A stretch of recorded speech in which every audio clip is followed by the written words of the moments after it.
நினைத்தேன் வந்தாய் 100 வயது, கேட்டேன் தந்தாய் ஆசை மனது.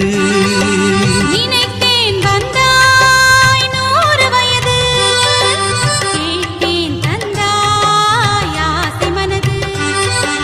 100 நிலாவை முழு நிலவாக்கி தானி என்றேன், 1000 மலரை ஒரு மலராக்கி பார்வை என்று. கண்மீனாக மானாக நின்றாடவோ, சொல்தேனாக பாலாக பண்பாடவோ, மாலை நேரம் உறவாட